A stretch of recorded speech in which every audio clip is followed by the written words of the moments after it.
Here we are with part 2 of my friend video series for friends about making sourdough bread. I've assembled some of the stuff ahead of time, but honestly I never do this when I'm making sourdough, just like get stuff. So the things you need, I have white flour and wheat flour, which I mix together. We have the sourdough starter that has been fed. I fed it this morning, so it's the evening time, but I fed it this morning, so it's bubbly and it smells kind of sweet and sour at the same time. So this is the kind of, this is what you want your sourdough starter to look like when you go to make the bread. Technically it's called the levain, I think. But basically the character of the sourdough starter is kind of the main ingredient that affects the way your bread turns out, and the flavor of the bread and how much it rises and all that. And then we have salt and water. So the first thing I'm going to do is measure out 3 cups of flour. This is the recipe that I'm working from, this cookbook. I found that it was helpful for me to actually figure out what 3 cups of flour weighed. So for me, I've made this bread probably 15 to 20 times at least. So I use 550 grams of flour.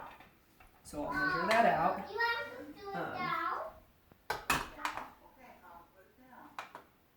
But you could also just do 3 cups and then kind of go by feel.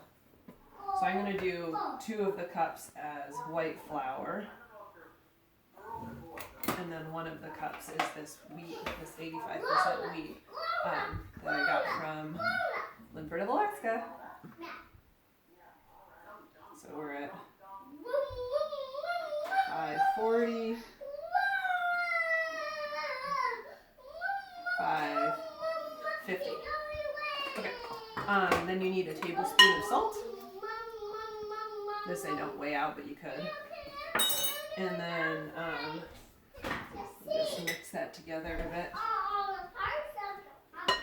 And then you need 2 cups of warm water. This I try to measure pretty good because it really affects the character of the dough. So you want to make sure you look at it on the side and make sure you're right at 2. So I'm going to pour that in. 2 cups of water, and then a 1/4 cup of the starter. So this is a 1/2 cup measuring, but I'm going to just use it to do about a 1/4 cup. Like that. And then you mix it all together. You could use your hands, which is a lot more fun, or if you don't want to wash your hands later, just use a stirring stick. But the reason I like this recipe so much is that you can just mix everything right in the bowl. You don't have to get your counter messy, and you only have to really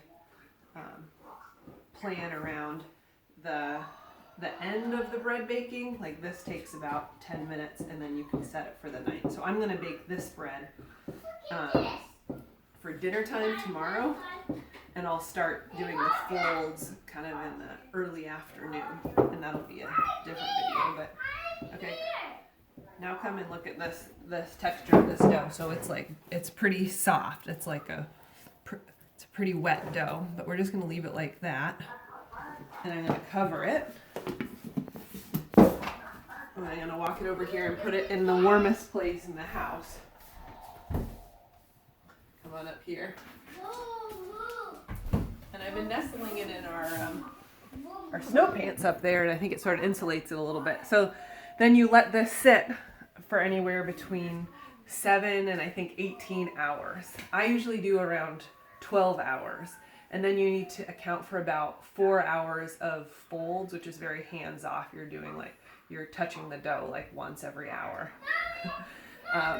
And then baking it for roughly an hour at the end, but we can get more into that in the next video. Okay, see you tomorrow. Bye!